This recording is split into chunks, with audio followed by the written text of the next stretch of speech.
Assalamualaikum warahmatullahi wabarakatuh. Alhamdulillahi rabbil alamin. Wassalatu wassalamu ala asyrafil anbiya wal mursalin wa ala alihi wa sahbihi ajma'in. Alhamdulillah, kita sambung lagi kelas kita akidah Islam, iaitu sambung daripada apa kita mengaji minggu lepas. Dah kelas jisda tahap 4, iaitu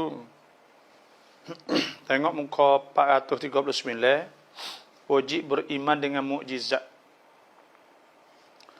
Wajib kita beriman kepada mukjizat. Wajib di atas orang Islam i'tiqad bahawa Allah Ta'ala memberi sokong, Tuhan sokong kepada Nabi-Nabi dan Rasulnya. Ia diutuskan kepada manusia dengan mukjizat-mukjizat.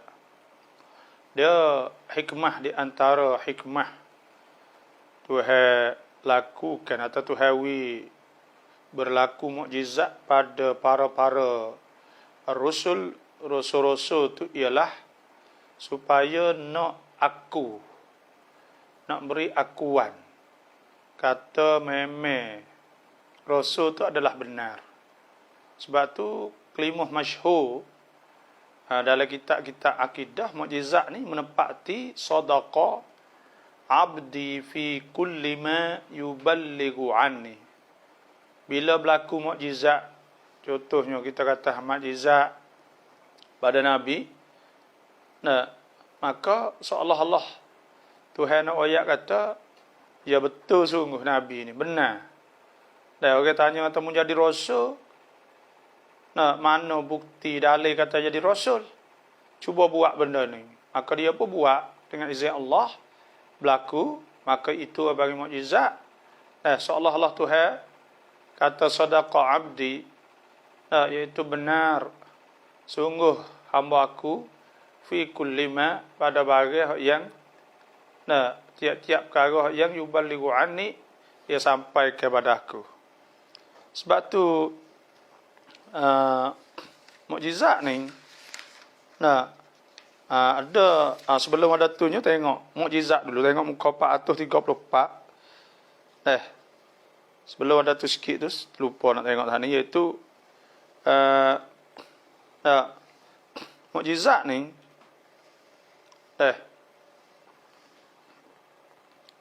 telah maklum bahawa kisah-kisah dalam Quran dan apa yang telah kita tahu dari sejarah, bahawa tiap-tiap umat yang telah datang kepada mereka oleh Rasul, yang mendakwa bahawa ia diutuskan daripada Allah kepada mereka, itu adalah dituntut Rasul tersebut supaya mendatangkan bukti. Tiap-tiap Rasul tu kena ada bukti, itu biasalah tu. Mereka akan minta kepada Rasul saat ini itu buat satu perkara yang membuktikan bahawa Rasul jadi Rasul sungguh, dan burhan yang menunjuk di atas kebenarannya dan menunjuk di atas benar apa yang dibawanya. Dan di antara hak umat tu bahawa mereka meminta demikian, meminta burhan tersebut. Jika tidak jelas, kalau tak cerak kata jadi Nabi sungguhlah. Sebab tu waqala Musa ya Fir'aun, berkata Musa, ya Fir'aun, hei Fir'aun, inni rasulun min rabbil alamin. Aku ni, itu sesungguhnya aku adalah rasul pada Tuhan sekalian alam. Haqiqun ala alla aqula ala Allah. Sudah semestinya aku tidak mengatakan sesuatu terhadap Allah illal haq, melainkan yang benar. Qad ji'tukum bibayyinatin min rabbikum, sungguhnya aku datang pada kamu dengan membawa keterangan yang nyata dari Tuhan kamu. fa arsil ma'iya bani Israil qala in kunta ji'ta bi ayatin fa'ti biha in kunta minas shadiqin. Fir'aun kata, kalau betul-betul engkau tu benar, fa'ti biha, maka datangkanlah dengan mukjizat lah, dengan ayat in kunta minas shadiqin. Pasal itulah. Biasa tu minta lah tu. Dan Tuhan sebut kata, ma anta illa basyarum mithluna fa'ti bi ayatin in kuntum minas shadiqin. Engkau tidak ada melainkan seorang manusia seumpama kita. Fa'ti bi ayatin, maka hendaklah datang dengan satu ayat in kuntum minas shadiqin, jika engkau betul-betul orang yang benar. Sebab tu maka Allah Ta'ala yang nyata kekuatan dan hikmahnya sokong rasul dan burhan. Dan Tuhan burhan, bukti dalil atas rupa mukjizat lah. Nak kata benar atau tidak benar tu, tengok mukjizat. Dah turun mukjizat hari tu. Tengok muka 430. Dan pada masa Nabi Isa AS, pada masa tu manusia bijak dalam bidang kedoktoran. Masa tu manusia tu bijak dalam bidang bomo, orang panggil doktor dan perubatan. Maka Allah Ta'ala menyokong-sokongnya dengan menghilangkan penyakit buta masa tu. Kalau masa Nabi kita sallallahu alaihi wasallam, masa Nabi kita ni ialah kebanyakan orangnya pandai patung syair. Maka mukjizatnya iaitu Quran. Pada Nabi Musa, pada masa Nabi Musa, orang sahih, maka Tuhan lakukan mukjizat untuk nak melawankan sahih.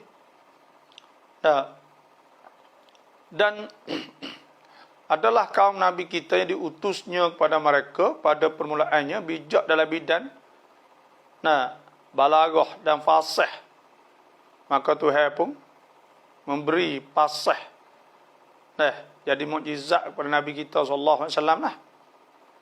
Sebab tu Nabi sallallahu alaihi wasallam sebut, ma minal anbiya nabiyyun, tidak ada di antara para nabi itu seorang nabi illa qad utiya minal ayat, malaikat telah diberikan daripada ayat-ayat tu ma mithluhu, barang yang seumpamanya, amana alaihi al-bashar, hak percaya di atasnya oleh manusia. Manusia tu duk percaya ke apa, maka biasa kau wagih itulah Tuhan turunkan berlaku mukjizat benda tu. Wa inna ma kana alladhi utituhu wahyan auhallahu ilayya, sesungguhnya adalah apa yang diberi pada aku tu wahyu. Tuhan wahyu pada aku, fa arju an akuna aktsarahum tabi'an yaumal qiyamah, maka aku berharap bahawa adalah aku ni orang yang paling banyak pengikut pada hari kiamat. Tu turun mukjizat, turun keadaan masa. Apa dia mukjizat? Sebab apa boleh kita ngaji mukjizat? Mula-mulanya apa dia mukjizat?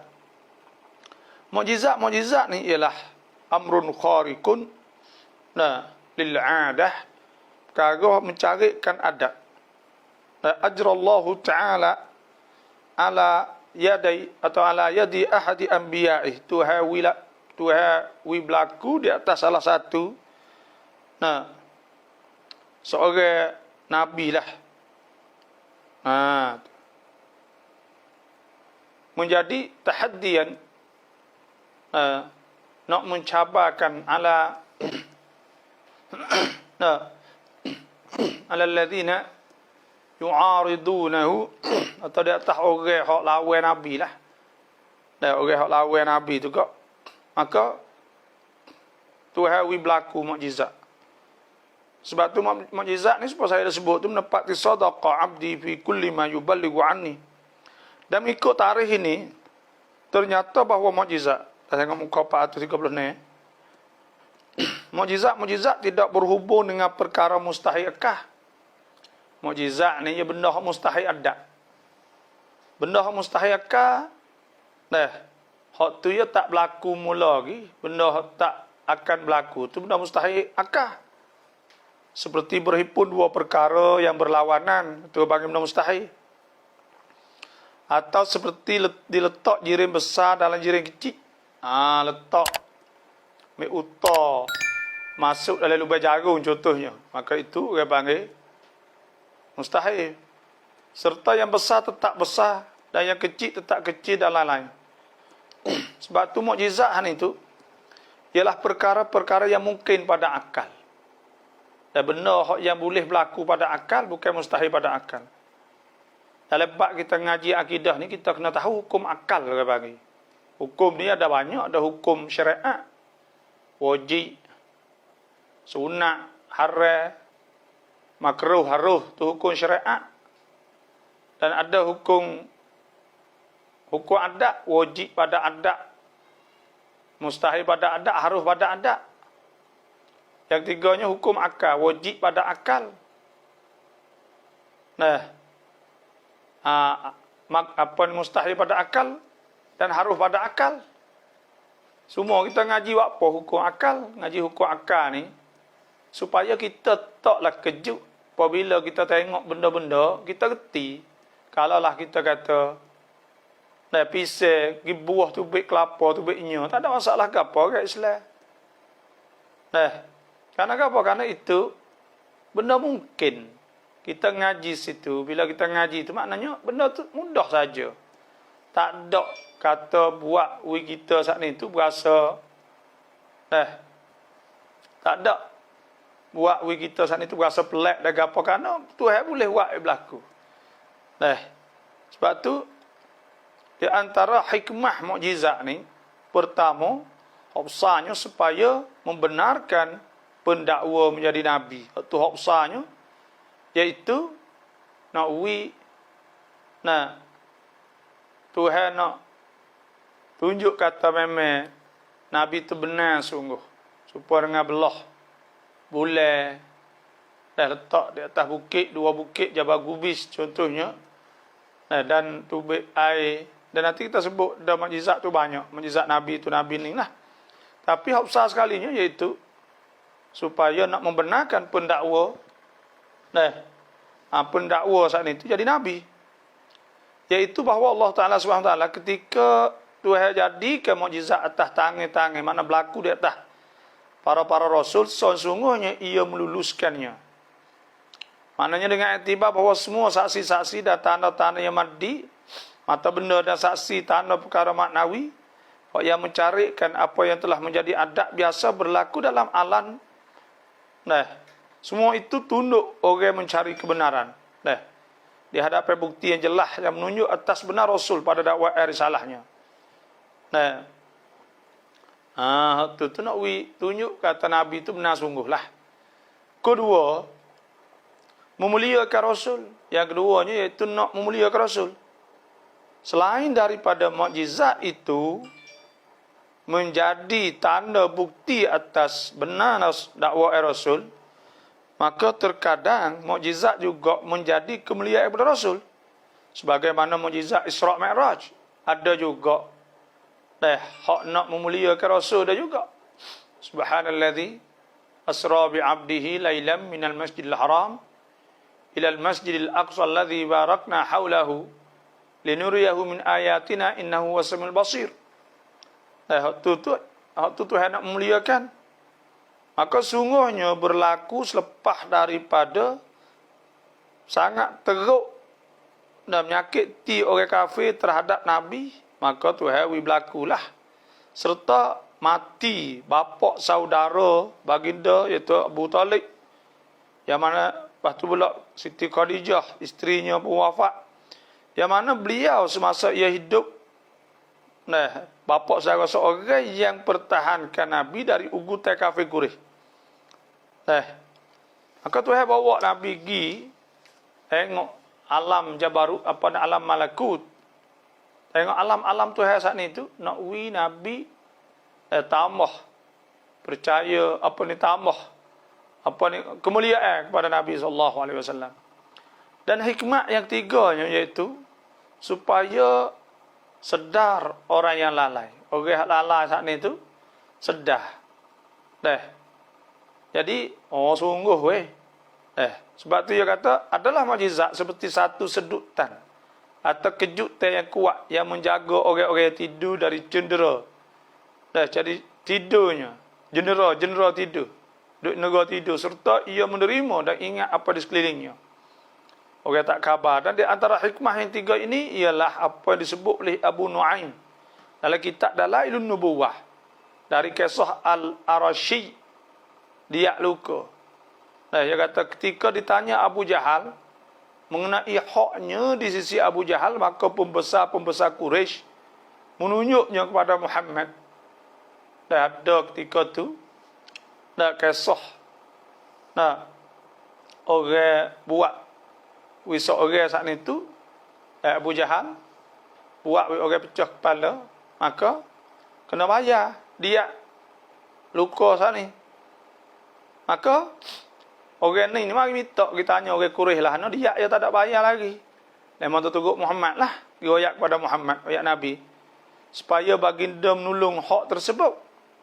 Dan demikian itu adalah oleh kerana bermain-main lah. Demo Quraisy saat itu kecil lah tu nak oyak, nak main-main ya, nak tengok lah. Maka ia pergi bersama baginda ke rumah Abu Jahal. Tiba-tiba dia pun ajak Nabi pergi rumah Abu Jahal. Maka baginda mengetuk pintunya, berkata, siapa ini? Bila Nabi ketepuk pintu, Abu Jahal tak siapa? Nabi kata, Muhammad. Maka hendaklah kau keluar. Nabi tertubik mari, berkatanya. Abu Jahal tubik. Sedang apa yang biasa pada mukanya berbau sungguhnya telah berubah warnanya. Sama-sama tak Abu Jahal tu nampak lagu lain hebat. Tapi pada hari tu bila dia pergi jumpa dengan Nabi, bila Nabi pergi jumpa Abu Jahal tu jadi berubah. Rupa warna dia, kulit dia. Maka baginda pucat itu dah takut. Maka baginda bersabda padanya, hendaklah akan memberi hak lelaki ini, suruh bayarlah. Terus Abu Jahal berkata, ya, akan nanti di sini hingga aku beri kepadanya akan haknya. Ia pun masuk, maka terus ia ambil hak lelaki tersebut keluar memberi kepadanya. Kemudian baginda pun berpaling balik dan berkata kepadanya, betul dengan pekerjaan kau. Maka menghadap orang itu tadi hingga berdiri atas satu majlis berkata, jazahullahu khair. Orang Abu Jahal awak dia saat ni tak ada bayar tadi tu. Bila Nabi pergi minta, Abu Jahal tadi berubah, takut. Dan maka pada ketika tu dah boleh kelik bagi dia semua Abu Jahal bayar. Maka dia pun mari royak depan orang Quraisy ramah ni kata terima kasihlah. Jazahullahu khair kepada Nabi lah. Sesungguhnya dia ambil bagiku akan haknya. Nabi Muhammad ambil sungguh. Bila Abu Jahal datang pada mereka, fok-fok Quraisy kata berih mengweh celaka meng.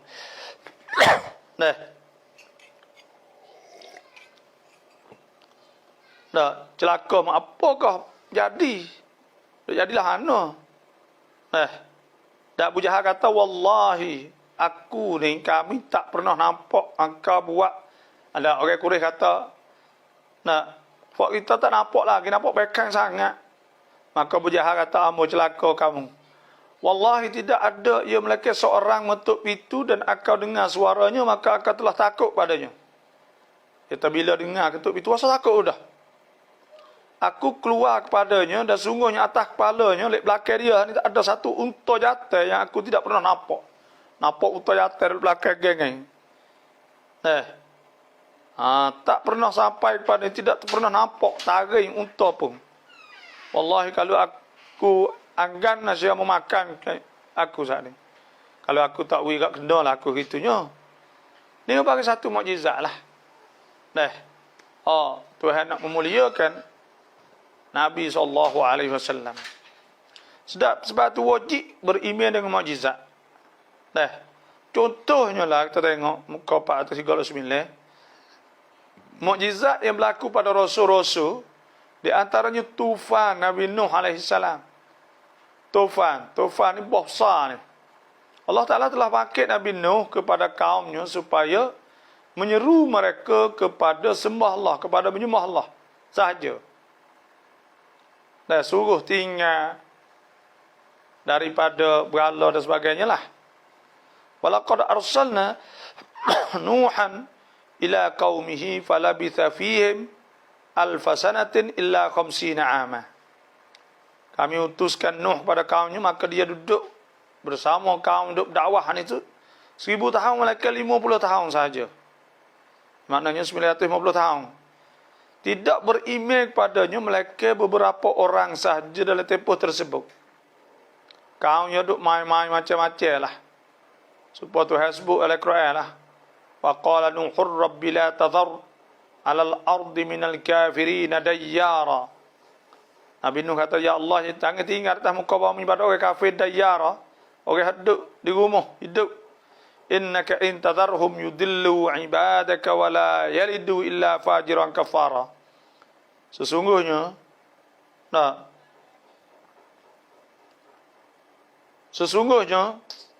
jika kau biarkan mereka, nasib mereka akan menyesak hamba-hambamu. Dan mereka tidak akan melahir anak mereka berbuat dosa lagi kufur. Itu mukjizat panjang lah. Tuhan sebut mukjizat Nabi Nuh ni. Saya enggak turun surah Nabi Nuh ke. Lepas tu pula sebut oleh surah Hud. Panjang laqad arsalna Nuhan ila qaumihi inni lakum nadhirum mubin. Alla ta'budu illallah inni akhafu alaikum azab yaumin alim. Panjanglah. Itu mukjizat kita boleh baca dalam kitab Akidah Islam saya sebut ni. Dan kita tengok muka 444.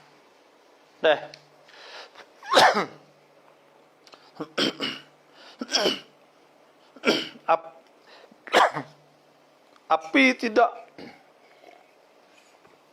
tidak menghanguskan Nabi Ibrahim. Nabi Ibrahim adalah bapa pada nabi-nabi dah. Yang telah Allah Ta'ala utuskan pada kaum yang menyembah berhala dan bintang-bintang. Sedang adalah di atas kaumnya raja zalim, Namrus. Maka Nabi Ibrahim AS membincangkan, mendirikan hujah-hujah. Alam tara ila alladhi haja Ibrahim fi rabbih an atahu Allahul mulk. Idh qala Ibrahim rabbi alladhi yuhyi wa yumit. Qala ana uhyi wa umit. Qala Ibrahim fa inna Allah ya'ti bisyam. Waktu tu mukjizat. Mukjizat Nabi Ibrahim inilah iaitu api tidak menghangus. Ada sebut tengok 445. Ada sebut qalu ajitana bil haqqi am anta minal la'ibin qala rabbukum rabbus samawati wal ardi alladhi fatarahunna.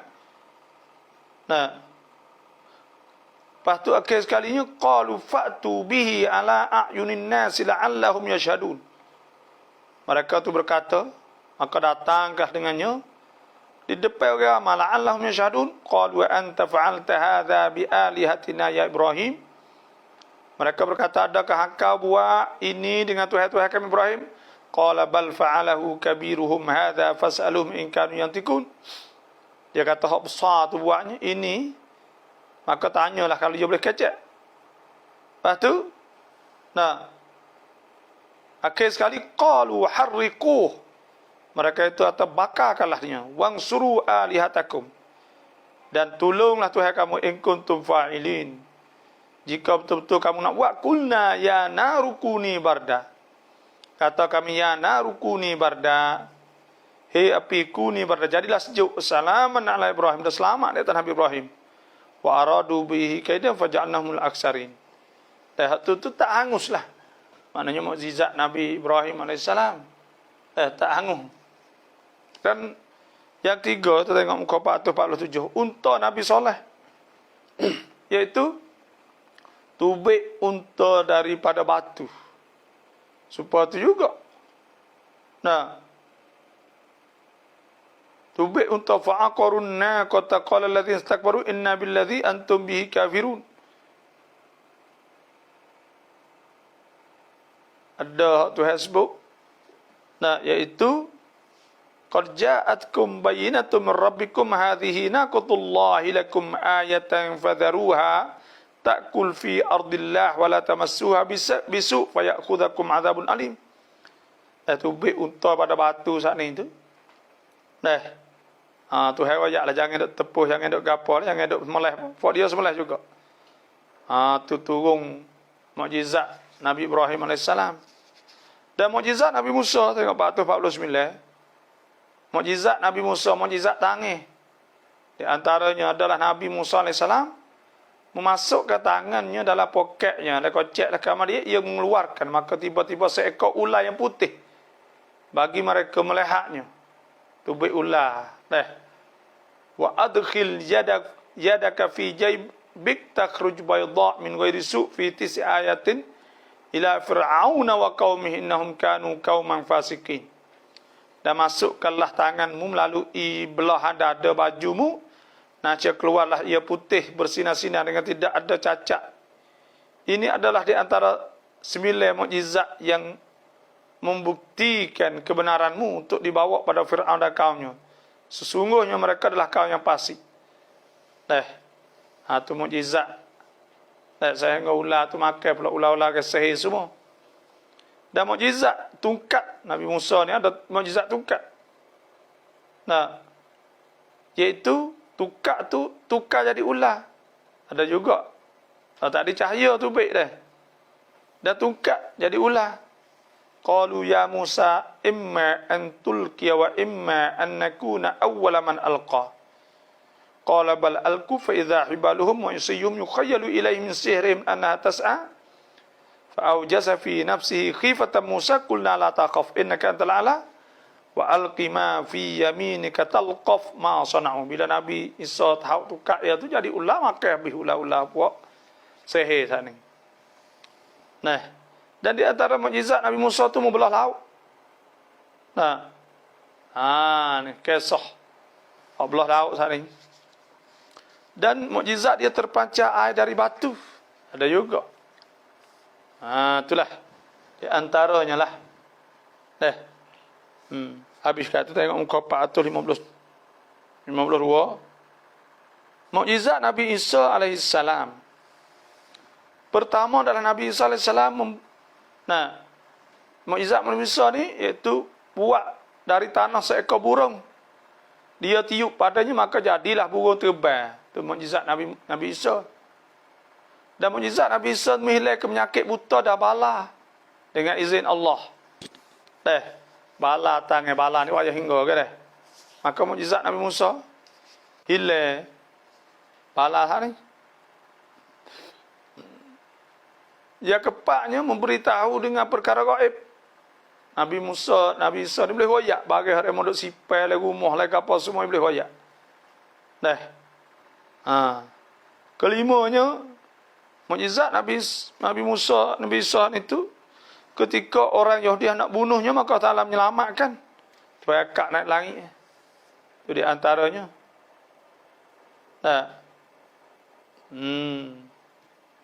Itulah lebih kurang.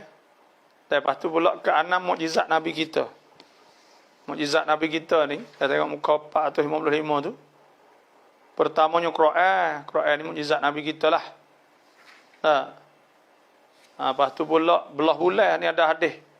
Insyaqqal qamaru, tengok 457. Ala ahdi Rasulullah sallallahu alaihi wasallam farqatain, pecah bulan di atas dua belah. Hina asyara ilaihi faqala ishhadu ishhadu. Dan Nabi suruh tengok-tengok, faqala kuffar Quraisy saharakum ibnu Abi Kabsyah. Telah kena sahih formula ibnu Abi Kabsyah ni isyarat pada Nabi lah.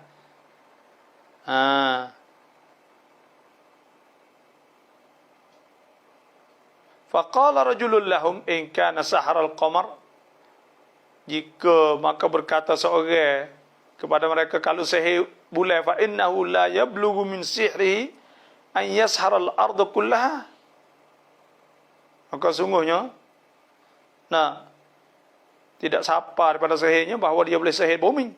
Fas'alu man ya'tikum min baladin akhar. Boleh dia tak pandai sihir tu. Hal ra'auh.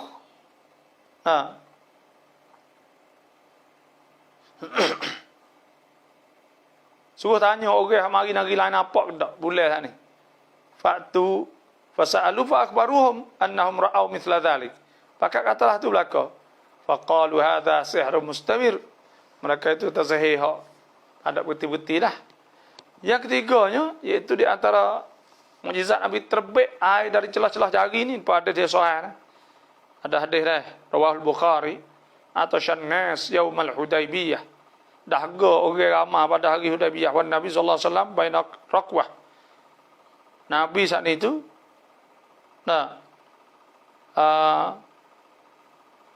Nabi duduk di hadapan beldi kulit. Rakwah tu beldi ni orang panggil timur tu lah, beldi kulit. Fatawadda'a, maka Nabi mi'uduk fajahasyan nas nahwah.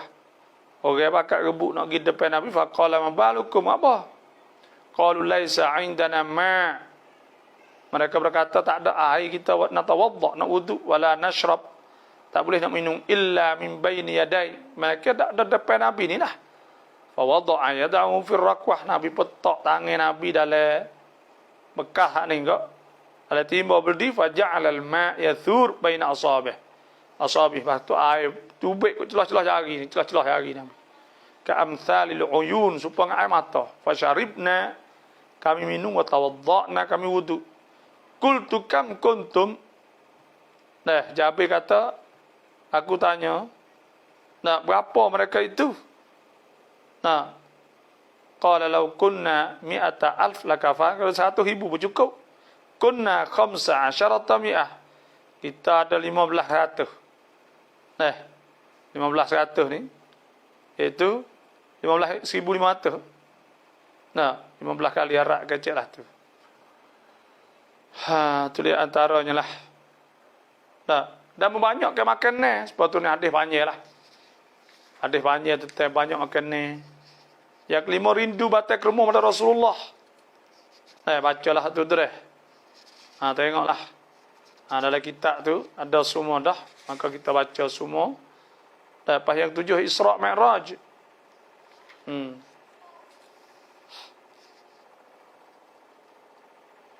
Lepas tu cara isbatkan mukjizat. Banyak sajalah pada hari ini dah.